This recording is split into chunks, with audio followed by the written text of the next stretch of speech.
시간이 되었습니다. 다 같이 사도신경을 신앙 고백하심으로 2023년 6월 14일 하늘샘교회 새벽 예배로 주님께 영광 올려 드립니다.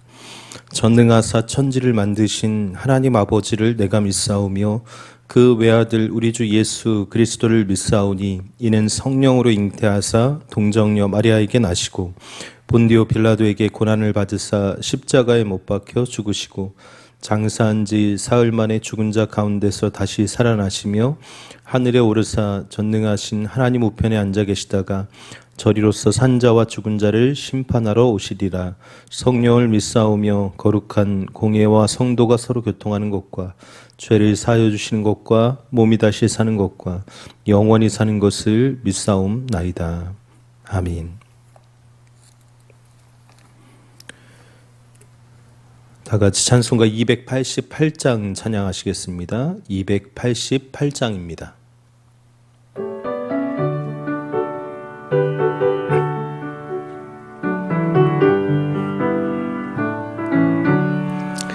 예수를 나의 구주 삼고 성령과 피로써 거듭나니 이 세상에서 내 영혼이 하늘의 영광 누리도다. 이것이 나의 간증이요 이것이 나의 찬송일세. 나 사는 동안 끊임없이 구주를 찬송하리로다.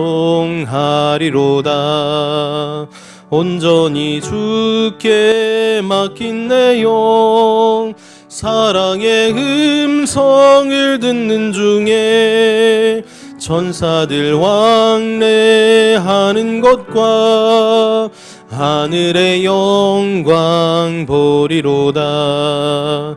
이것이 나의 간증이요 이것이 나의 찬송일세.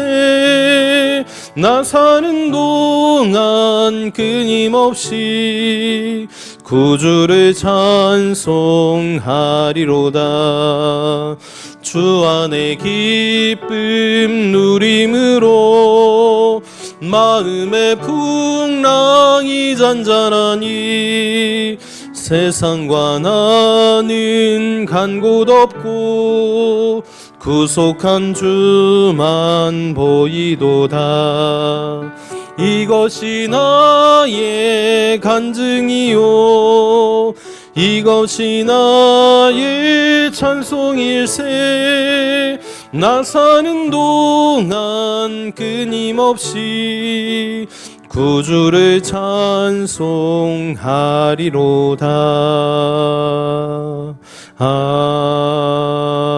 아멘. 기도합니다. 할렐루야 할렐루야 할렐루야. 주의 이름을 찬송하고 찬양함이 마땅함인 줄 믿습니다. 오늘도 주님께서 허락하신 이날 새 아침에 주의 말씀 앞에 선 우리에게 주님의 평강의 말씀이 들려지길 소망합니다. 오늘도 주의 말씀 앞에 선 우리를 긍휼히 여겨주시고 주님의 일을 헤아려 알므로 인한 감사 찬송의 고백이 우리의 입술 가운데 우리의 심령 가운데 가득히 선포되어질 수 있도록 은혜 더하여 주옵소서. 더욱 사랑하며 살길 원합니다. 하나님 사랑으로 충만한 자 되어 이웃도 또한 우리의 주변의 많은 사람들을 더욱 사랑하며 살아갈 수 있도록 돌보아 주시옵소서. 하나님의 은혜 안에 머물기 원합니다. 이 새벽 이 아침에도 말씀 전하는 자나 듣는 자 모두에게 성령께서 함께 하셔서 우리의 연약함을 도와 주시옵소서. 말씀하시는 여호와가 말씀으로 말씀하실 줄 믿사오니 주여 은총을 더하여 주옵소서. 우리의 구주 되신 예수 그리스도의 이름으로 간구하며 기도하옵나이다. 아멘.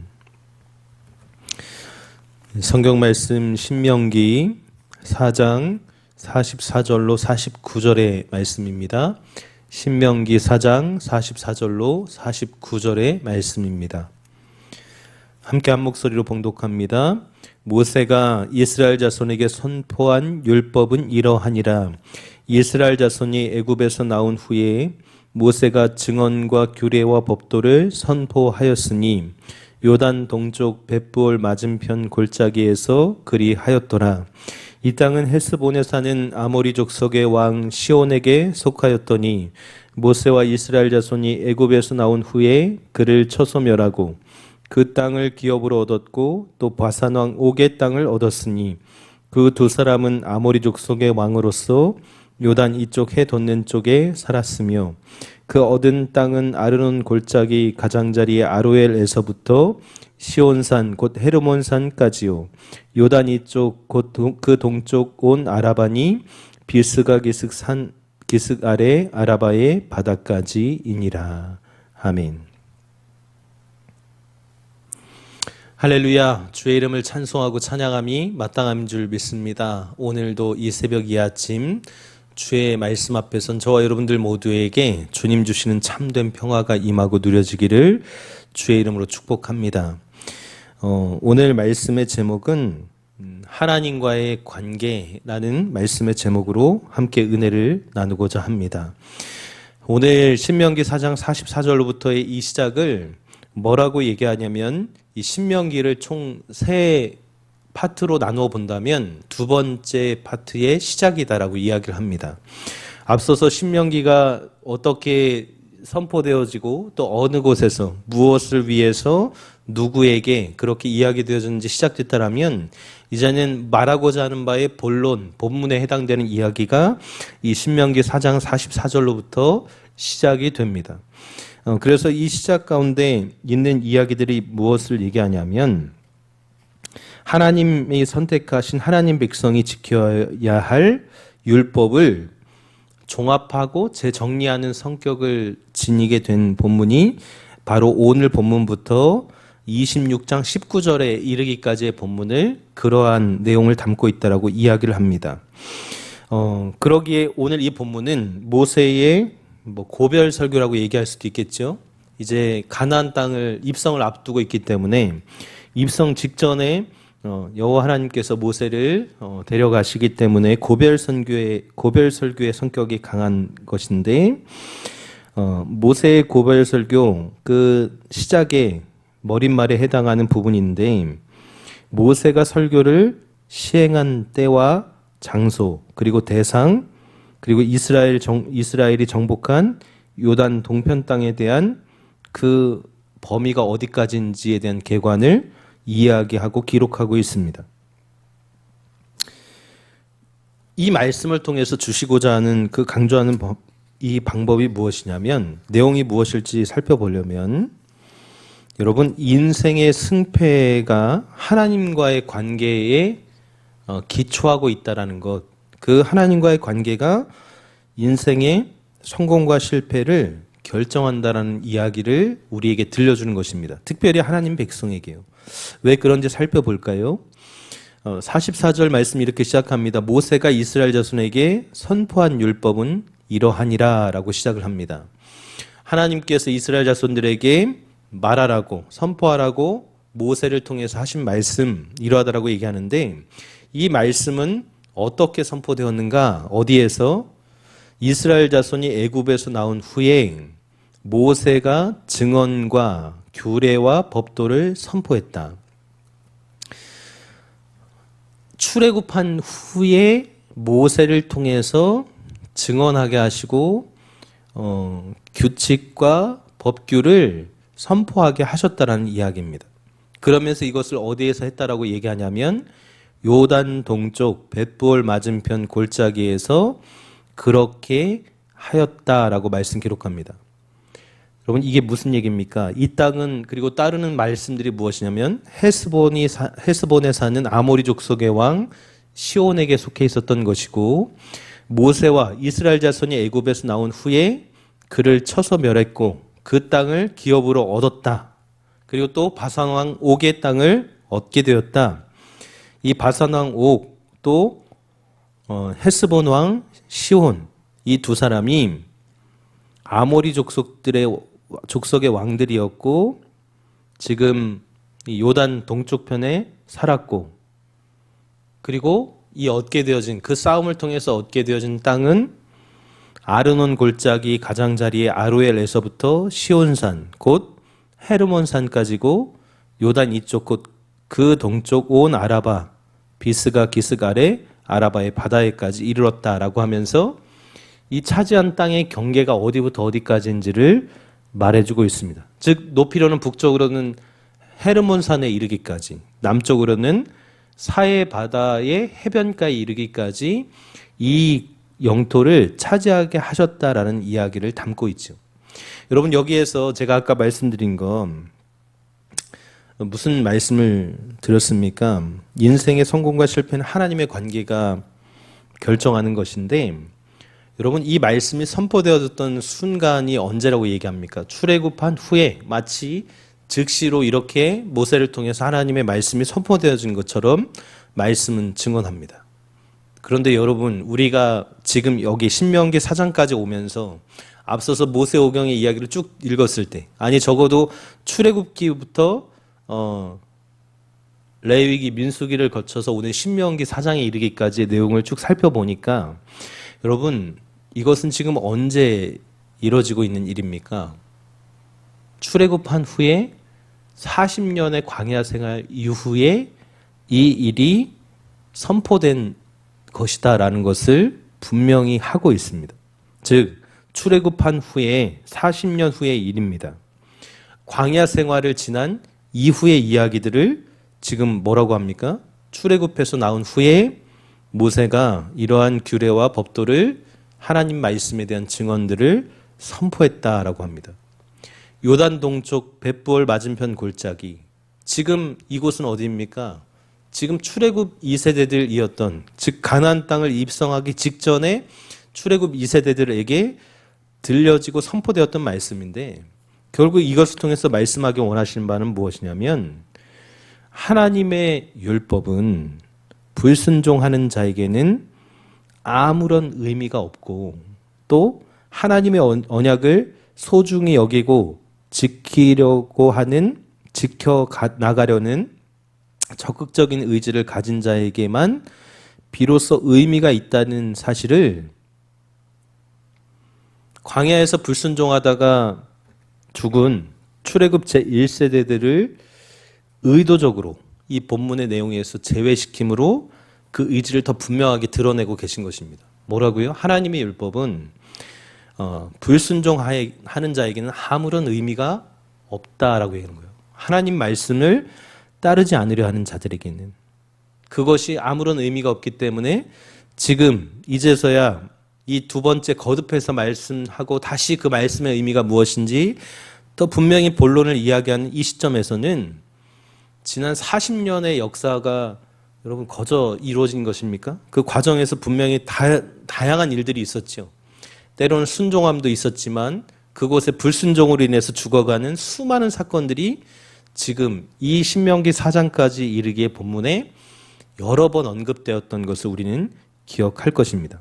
여러분 이처럼 인생의 승패는 하나님과의 관계가 결정한다는 사실을 분명히 기억하셔야만 합니다. 출애굽 1세대들에게도 동일하게 들려졌던 이야기지만 저들은 불순종의 대명사로 그냥 이름 지어져 버렸습니다. 그리고 지금 이제서야 출애굽 2세대들 여전히 하나님의 은혜 안에 머물고 있었던 저들에게는 하나님께서 다시금 이 말씀을 거듭해서 들려주심으로 인해서 너희가 하나님 백성으로 내가 너희에게 주기로 한 이 복, 약속의 땅을 너희는 차지하게 될 것이다라는 소망을 외치고 있었던 것입니다. 여러분 요단 동편 땅은 이스라엘이 아모리 족속에게서 빼앗은 땅입니다. 쳐서 멸하고 차지한 전리품에 해당되는 곳이었지요.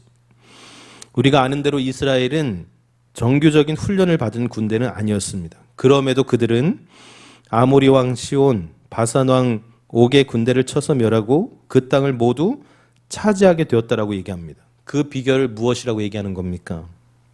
그들이 하나님과 함께했기 때문이다라고 여러 말씀을 통해서 증언합니다. 그들은 하나님의 인도하심을 따라갔고 그분이 명령하시는 일들을 모두 실행하게 됩니다. 바로 이것이 개인이나 나라가 승리하는 비결임을 분명히 해주고 있는 거죠. 즉 하나님의 관계가 인생의 성패를, 승패를 좌우한다는 말을 담아주고 있는 것입니다. 여러분 이미 창세기에서도 아브라함이 사로잡혀간 조카 롯을 구하기 위해서 자기에게서 길르어진 자들, 즉 사병들을 이끌고 출정한 적이 있습니다. 그의 군대의 수요를 318명이라고 성경은 기록하고 있는데 상대방은요 무려 4개 나라의 연합군이었다라고 기록을 남기고 있습니다. 객관적인 전력으로만 본다면 상대가 안 되는 거죠. 그런데 아브라함이 지략과 용맹이 아무리 뛰어나다 해도 패할 수밖에 없는 현실이었을 겁니다. 하지만 아브라함은 대적을 파하고 목적, 즉 조카 롯을 구하는 목적을 이루게 됩니다. 창세기 14장 1절부터 16절의 내용입니다. 그 비결은 간단하지요. 그가 하나님과의 바른 관계 안에 있었기 때문에 그 일들이 가능했다라고 말할 수 있는 것입니다. 하나님은 그래서 앞서서 그 연합군들이 다른 연합군들과의 싸움을 치르게 하시고 그곳에서 이미 그들도 싸움에서 승리하고 돌아오는 상황들이었지만 그러나 아브라함이 그 승리하고 돌아오는 그 군대를 쳐서 다시금 이기게 함으로 인해서 하나님이 섭리하시고 하나님께서 함께하는 자에게는 어떠한 일들이 은혜로 주어지는지를 분명히 보여주는 사건을 창세기는 우리에게 들려주고 있는 것입니다. 창세기 15장 6절을 보면 아브라함이 여호와를 믿으니 여호와께서 이를 그의 의로 여기셨다고 기록합니다. 이것은 그가 하나님과의 바른 관계에 있었음을 잘 알게 하는 증거일 것입니다. 인생의 승리를 원하는 사람은 바로 이것을 배워야만 합니다. 돈을 버는 방법, 그것도 많이 버는 기술을 배우면 성공할 것으로 생각하는 사람들이 많습니다. 하지만 돈이 많다고 성공하는 것 아닙니다. 성경은 하나님과의 바른 관계를 맺을 기회를 놓친 부자들에 대해서 여러 언급을 하고 있습니다. 그들은 재물이 제공하는 여러 가지 유익들에 빠져서 결과적으로 하나님과 바른 관계를 맺을 기회를 놓쳐버리게 되는 경우를 많이 들려주고 있습니다. 오늘을 살아가는 우리는 하나님과 바른 관계를 맺고 있습니까? 오직 하나님만 의지하며 그분께 모든 것을 의뢰하고 있습니까? 여러분 그렇다면 인생의 승리와 성공은 확실하게 여러분의 것이 될 것입니다. 그러나 하나님과의 아직 바른 관계를 맺지 못하고 있다면 결단코 여러분들에게 승리하는 삶은 살지 못하게 될 겁니다. 그러므로 우리는 무엇보다 먼저 하나님과의 바른 관계 맺기를 힘쓰길 바랍니다. 그것이 우리 인생들이 성공적으로 살 수 있게 하는 비결임을 분명히 해주고 있는 것입니다. 여러분 지금 신명기 4장까지의 말씀까지 우리가 들어온 모든 과정을 보면 하나님이 함께 하심을 믿으면서 그 하나님의 말씀을 청종하고 따르는 자들에게는 하나님은 불가능해 보이는 그 일들을 마땅히 선물로 허락해 주시는 일의 결국을 보게 하시는 것들을 보게 하셨습니다. 여러분 오늘을 살아가는 우리의 삶에서도 여전히 불가능하다라고 여겨지는 영역들이 있습니까?